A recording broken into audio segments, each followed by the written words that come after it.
Call the meeting to order. All rise for the Pledge of Allegiance. I pledge allegiance to the flag of the United States of America and to the republic for which it stands, one nation, under God, indivisible, with liberty and justice for all. Roll call. Councilmember Kowski is absent.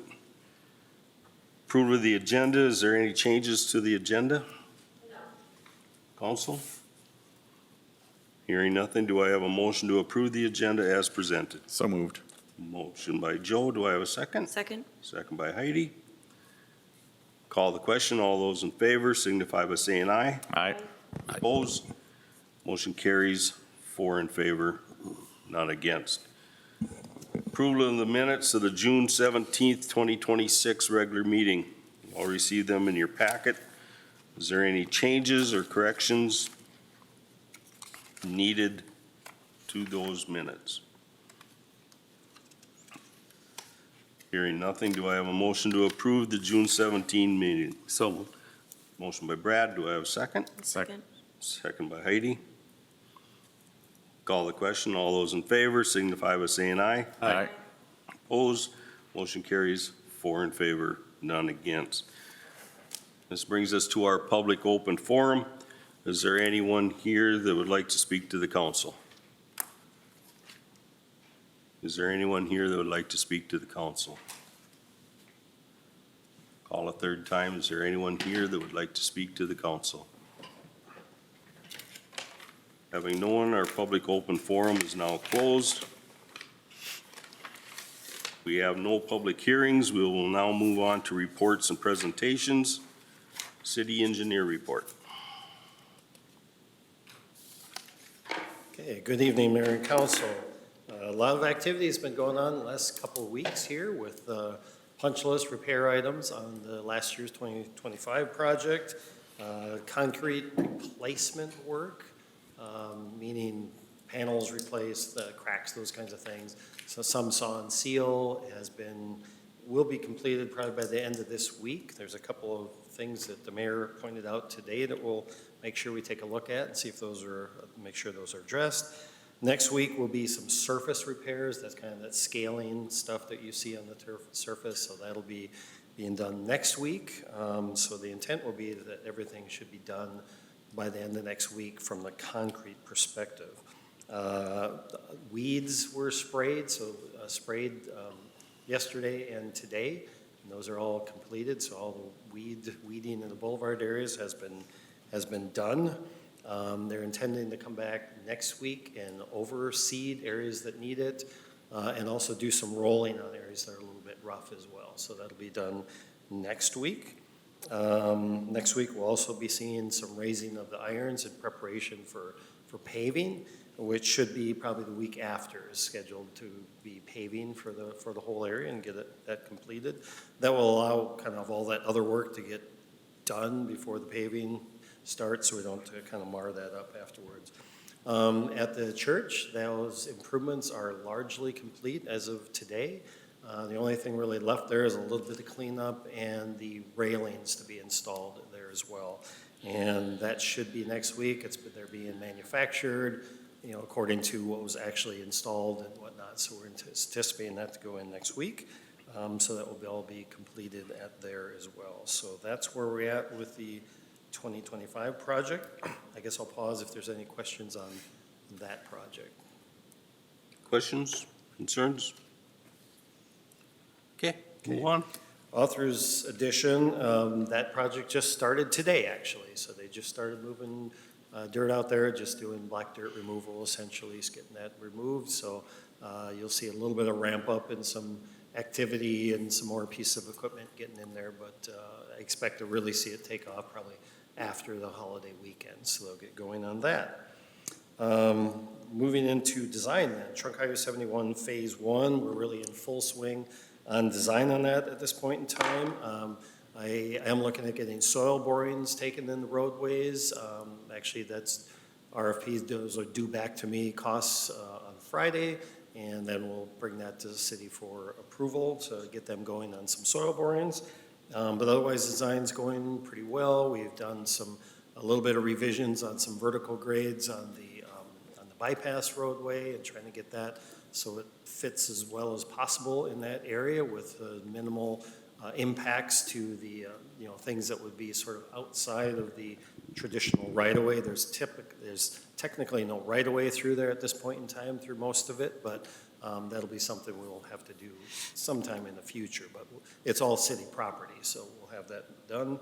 Otherwise, things are going well. I will probably come to you with a few items to discuss and get your input. Maybe next meeting, for sure, the meeting after, I would say. I've got a few things kind of on the list I want your input from, so that's coming on phase one. So that's kind of where that's at.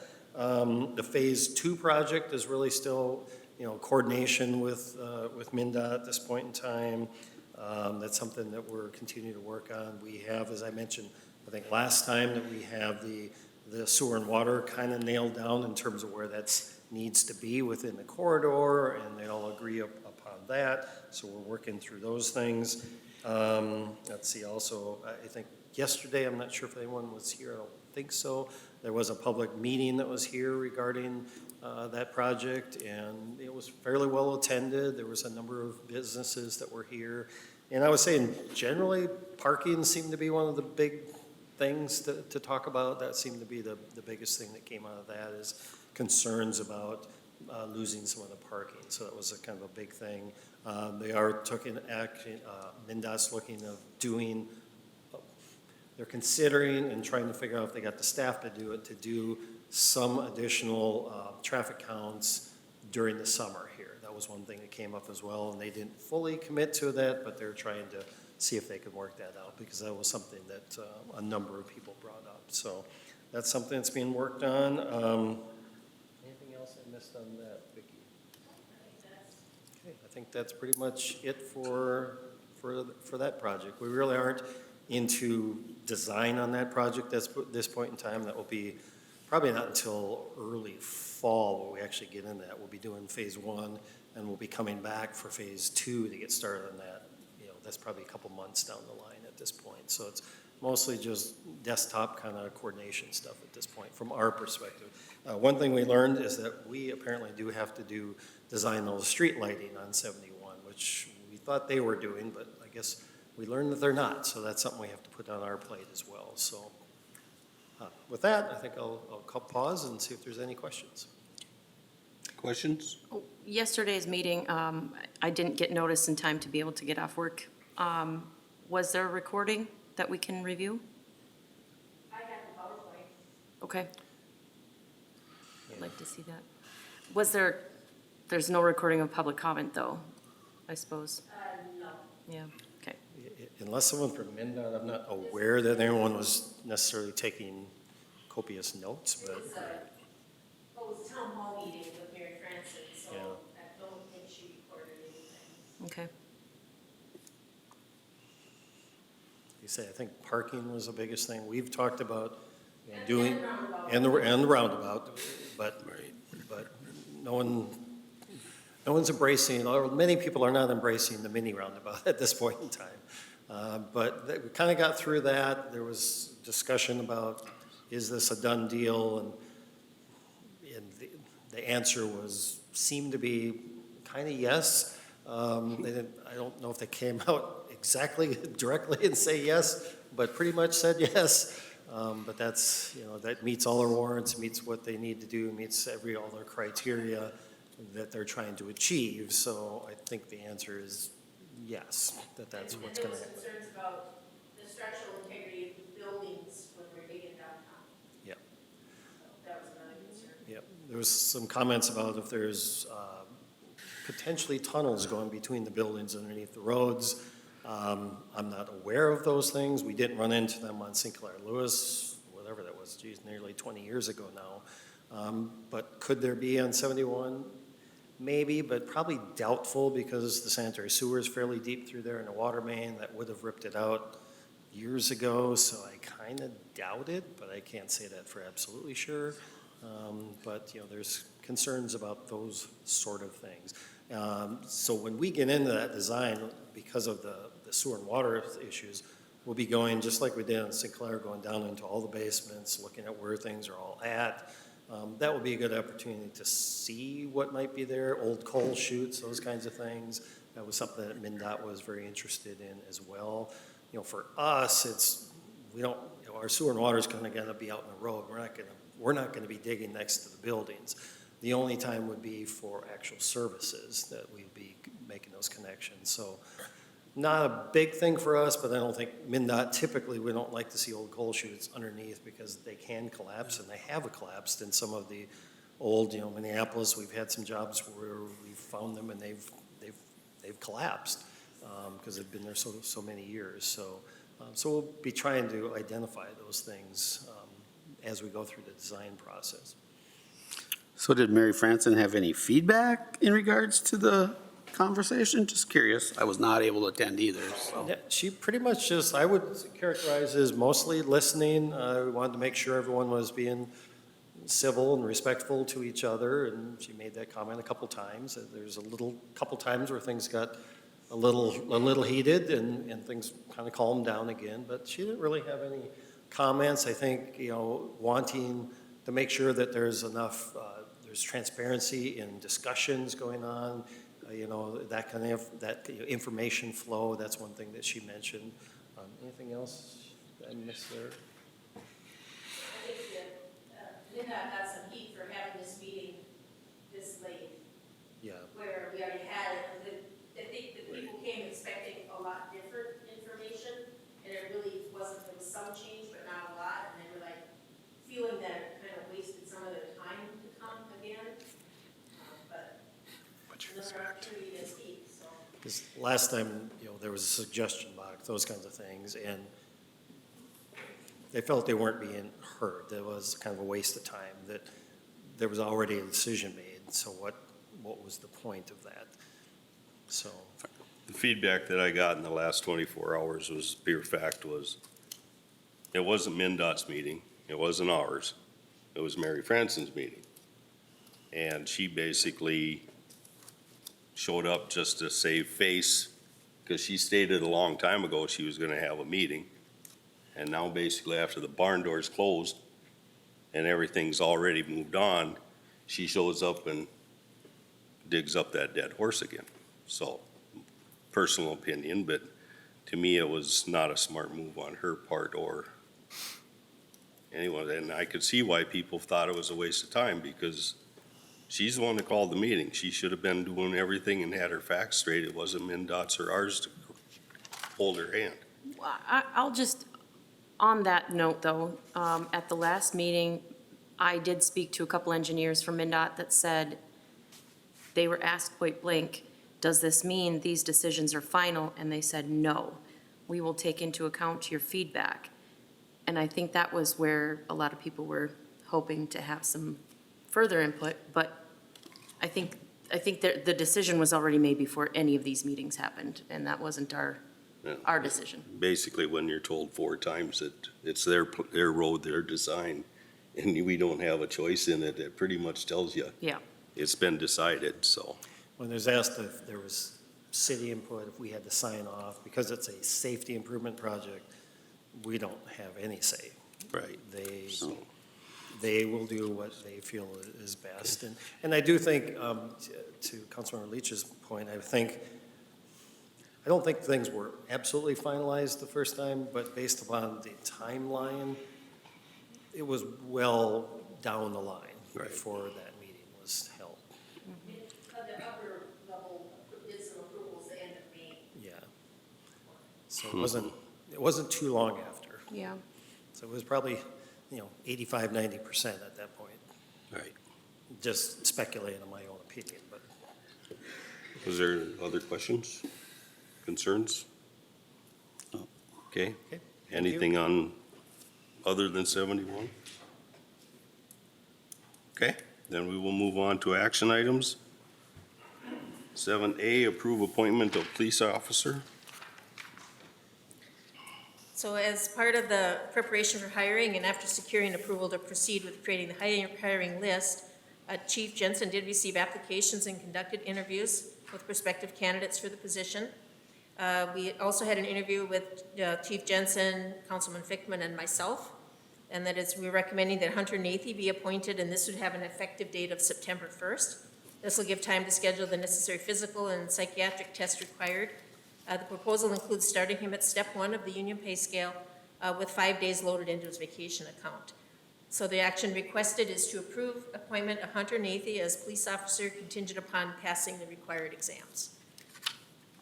Okay. Discussion? How many applicants did we have? I think he had 4 that he talked to. Okay. And part of the reason why we want to approve it now is because from what Joe has told me, the psychiatric test takes at least, they're 5-6 weeks out right now. So if we need him on board before this fall, we got to start doing it now, so. And this is solely just to replace our retiring officer, correct? Yes. Okay, do I have a motion? I'll So make that moved. motion. I'll second. Okay, Scott made the motion to approve the appointment, okay? And Heidi seconded it. Any last minute discussion? Call the question. All those in favor signify by saying aye. Aye. Opposed, abstentions, motion carries 5 in favor, none against. 7B, approve resolution 2026-46 authorizing purchase of ambulance. So the city council previously authorized solicitation of bids for the replacement ambulance according to the rotation schedule. Director Zales received bids from 2 bidders, PSV and Lifeline. They both, one says 2028 and one says 2029. Either one could go either way. It just depends when it would go in the queue, which one is available at that time. So the year is not really important at this point. The PSV is $280,123, and they would give us a trade of $43,900 for $236,223 total. Lifeline has a $278,311, they were gonna give $25,000, so our net cost was $253,311. So even though the PSV gross bid was $18,12 more, by the time you factor in the trade-in, it's actually $17,088 less. So that is the recommendation that we have for you tonight, is the purchase of the PSV vehicle as the lowest responsible bidder. The delivery date is like 950 days out now, so, you know, we're talking almost 3 years before we'll have this in-house. This 26, we'll probably have a 29 vehicle is probably what we'll end up with. We'll see how that works, so. We're looking to approve resolution 26-46, authorizing the purchase of the ambulance chassis and body from PSV for $236,223. 236. 226 or 226. It's 236. 230. There's a typo There's there. a typo. And I It's can only blame 236. myself. I just did the math and. Okay, 236, 223. Yep. What bodies do we got on the other 2? Horton. Well, Chad, yeah. One is PSP, one and 2 are Lifeline. Okay, so we've got both. Okay. All right, what's the council's decision? Do we have a motion? I'll make a motion that we go with the PSV for the bid of $236,223. Okay, we have a motion. Do I have a second? Second. Second by Brad. Any more discussion? Call the question. All those in favor signify by saying aye. Aye. Opposed? Motion carries 5 in favor, none against. 7C, approve easement agreement. So has to do with the Authors Edition Phase 2 project. In order to complete the storm sewer connection for future development to the north in Authors Edition, we need an easement along the east side of Lot 5, which is included in the plat, and also from the neighboring property outside the project area, which happens to be owned by Joe and Angie Fickman. The easement will allow for the placement of a storm pipe along the property line to collect water from the north and transfer it to the storm pond across Kennecott Terrace. And I do have a copy of the easement sketch that is on page, page 14 of the packet. As with all permanent easements purchased by the city for such purpose, the value of the purchase is based on the per square foot basis, with the base value determined by what the county assessor values the land at. So we go to the tax records, the county says this is the value of the land, we divided how many square feet the land is to get a per square foot cost, apply that to the easement, and then it has a 12.5% increase. So the total easement purchase price here on this would be $1504.63. So we're looking tonight is to approve the execution of that easement agreement for drainage and utility. Questions? Concerns? Okay. Do I have a motion to authorize the execution of the easement agreement? So, Motion by Brad. Do I have a second? A second. Second by Heidi. Last minute discussion. Call the question. All those in favor signify by saying aye. Aye. Opposed? Abstentions? Aye. Motion carries 4 in favor, none against, 1 abstention. 7D, approve EMT advancements. So Ambulance Director Zales has submitted department advances for approval. Number 1, April Martheller to Paramedic 1, which also advances her EMT rate to EMT 4. She is a registered nurse, and that allows her to be a paramedic. And then Mike Scott would go from Paramedic 1 to Paramedic 2, effective July 2nd. And the paramedic schedule advances every 2 years, and so that is why he would now be going to step 2. And so we're looking to approve those advancements as presented. Questions or concerns? Do I have a motion? Motion to approve. Motion to approve the advancements from Scott. Do I have a second? I'll second. Second by Joe. Last minute discussion. Call the question. All those in favor signify by saying aye. Aye. Opposed? Abstentions? Motion carries 5 in favor, none against. 7E, consider no truck zone on Pine Street. So, as you know, at the last meeting, Janet Kostruber was here in open forum and requested that the city post Pine Street between 5th and 6th as a no-truck zone. The city council has the authority to do this via passage of a resolution if they choose to do so. Auto Value at the corner of Main and 5th has a truck delivering parts each evening. The northbound semi-truck turns right on 6th, left on Pine, up 1 block, and then left again on 5th. They park along 5th adjacent to the Auto Value delivery door where they unload. Kostruba filed a complaint stating the truck will damage the roadway, which is a 7-ton road, and also expressed concern with the young children living on this section of the street. If the city council should consider whether the complaint is valid and what alternatives exist if the roadway was posted as a no-truck zone, how would the road change? The manager at Auto Value was consulted on whether there were other options for the delivery. They're not the ones who contract with the trucking team. You know, it's a outside contractor, so they're unable to make changes to the type of truck. The front parking lot's not long enough for the truck to pull in from 71. You're looking at a semi that's 70 feet long and their lot is 50 feet wide. So they don't have enough room there to pull in. So I did include a picture of the truck that Janet took for me and sent to me, and then also a copy of the aerial map to show the route that the truck currently takes. And so I have it up for you to, and Keith can also talk about the condition of the roadway and the impact to the roadway with the truck driving on it. Okay, comments? Is that gonna pose a safety issue with them trying to either get turned around or driving the wrong way to get in there? Because otherwise it'd be parking or blocking the bank. I don't know that you'd want him to just take a right-hand turn onto Fifth and pull up into oncoming traffic to pull up next to the building. Yeah, that's what I'm He's saying. in the oncoming traffic lane and And how is he on gonna that get out of side. there then?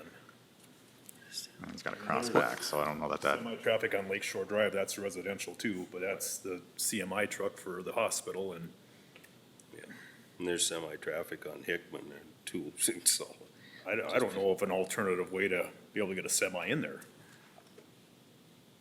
I think we'd just be creating a new problem by saying, okay, take Ash Street and then just turn up 4th or 5th. And it doesn't alleviate No, anything it really. doesn't. It's gonna create a new problem for those And the other only neighbors. thing is what are we gonna do in 2 years when they're doing 71? You know, every business on Main Street that gets deliveries is gonna have a problem, so we're gonna make 1 block and then it's just gonna create other issues because now all the traffic's gonna be going down Pine Street to get to them stores because Main Street's gonna be tore up. Keith, what's your opinion on that, on a 18-wheeler going down residential for as far as load and? Well, honestly, it's 1 truck a day, so it's not a lot of easels that are going through there. In all honesty, we have, I think, 4 garbage carriers. Those trucks do far more damage to the roadways than one truck. I would assume this truck is probably largely a lot of box-related things, probably not overly heavy. I can't say that for certain, but that would be my guess is that. So I wouldn't be concerned about this one truck. If there was 10 trucks that were going down there every day, you know, maybe we'd have a little more concern with that, but one, I'm not too worried about that. Like I said, the garbage trucks do way more damage to our roads. They're heavier on the axles, they're more frequent, they travel over the same, you know, with 4 carriers, they travel over the same roads. I'd rather cut that down if we could than anything else, you know. So I'm not very concerned with it. I think too, that the fact that it's like the same time of day, so it's known when to expect this truck to come through. So the safety issue for the neighborhood, they should know that this truck is gonna be in that area at the same time. I'm of not day. taking away the concern that she's presenting, 100%. but it's the pure fact, can you imagine what the city would look like? And hodgepodge way we would have our roads if we went and granted every request that, I don't like this truck driving down my street, so will you please make it that way? Or this is happening on my street, will you change this? You know, it'd be a total mess. And we can't, as much as we'd love to please everybody, I don't think it can't happen. I got just 2 thoughts. Joel, from a safety perspective, I mean, there's really, from your perspective, is there really anything we can do from a city's perspective to address safety? No, I mean, not, when you think about it, if we reroute it, it's just gonna send the same issue to a different street. So there's talk of, well, what if they went down Ash to Fourth? Well, then, right now the truck's going, using one city street. We send them down Ash Street's got a lot more pedestrian traffic than Pine does, for sure. There's no real good, you know, then there's talk, well, if we send them down one more block north, and you lose them that way, then that's not fair to people or the kids.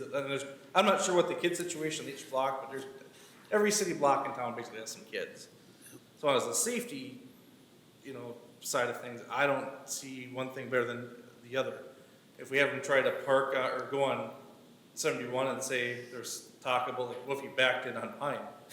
I think that's even worse. You know, we don't want to have a semi truck trying to back up on Main Street. I mean, that's, Right. you know, because I think this is in the evening too. So I mean, there's a lot of people out walking and doing stuff, but I'd be concerned if the complaint was like the truck driver speed and stuff, and I haven't heard that.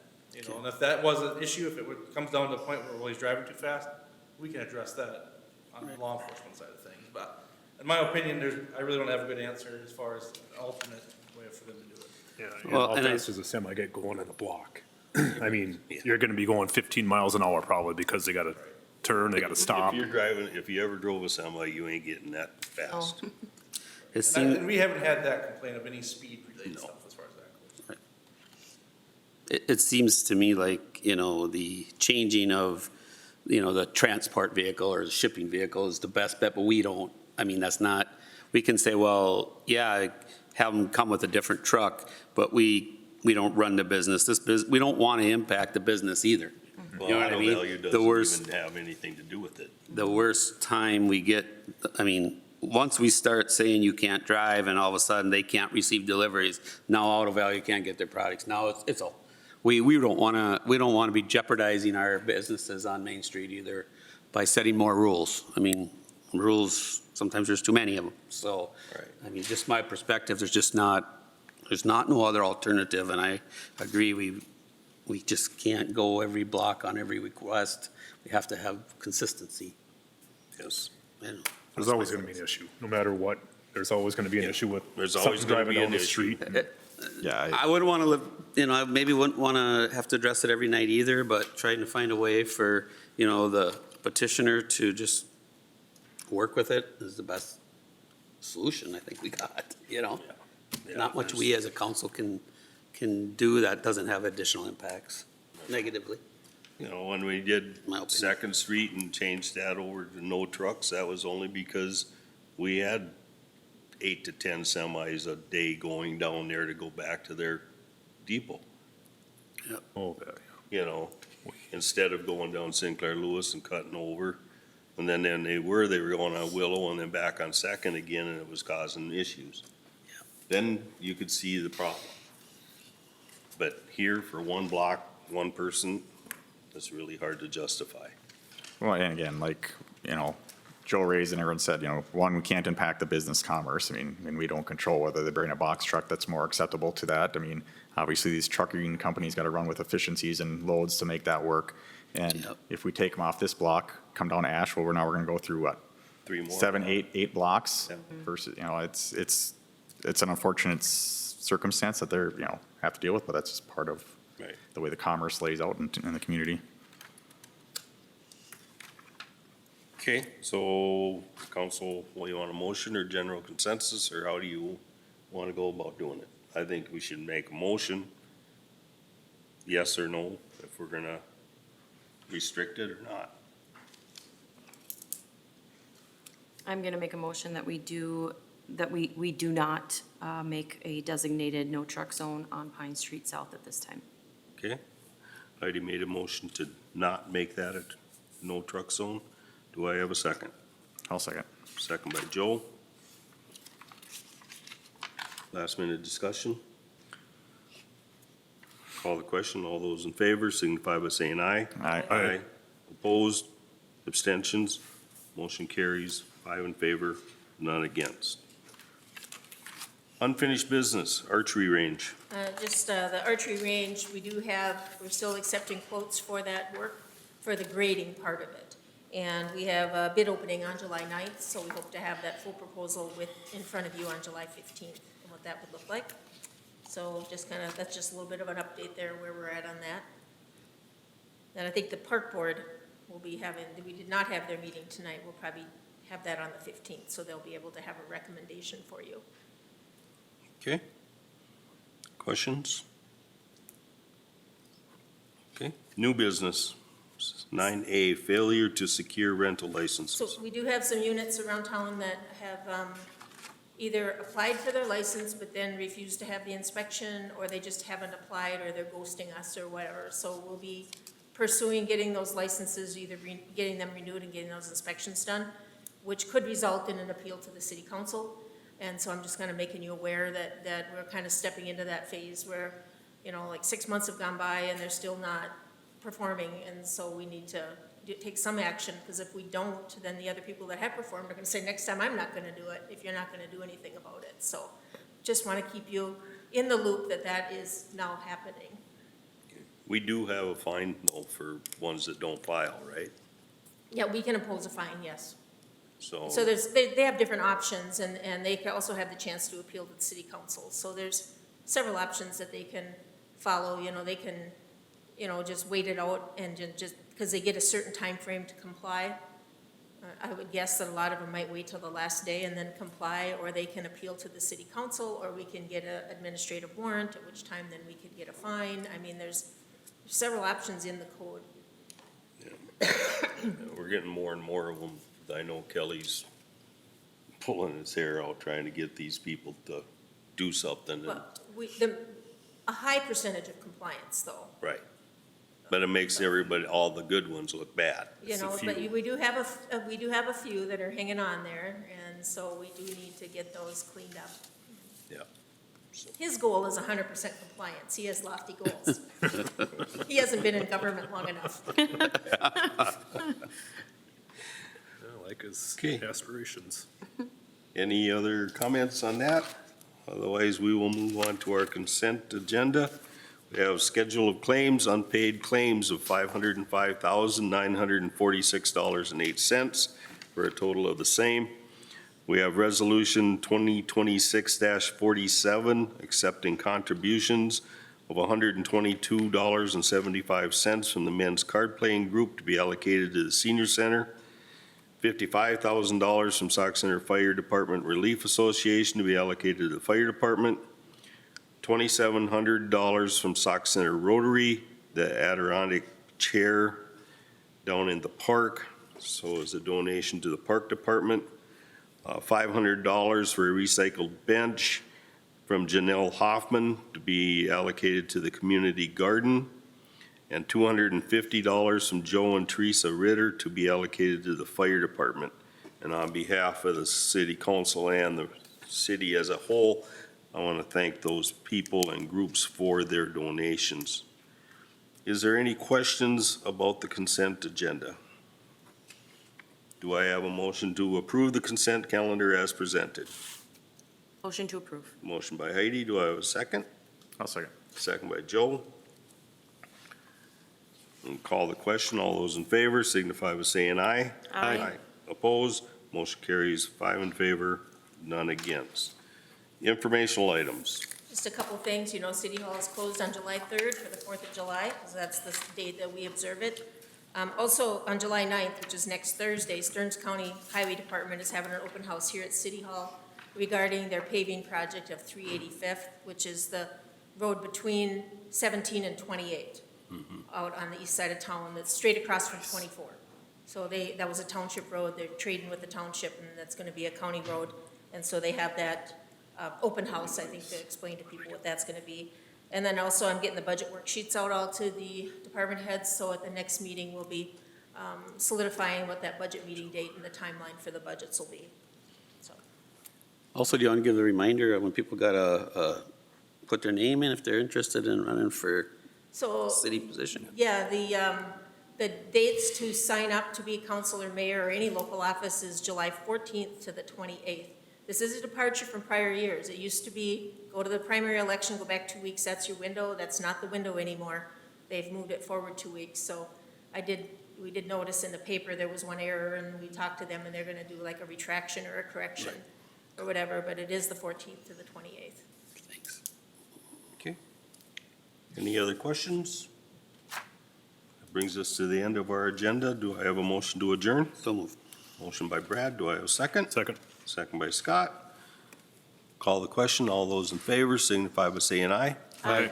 Opposed, motion carries 5 in favor, none against. Meeting again.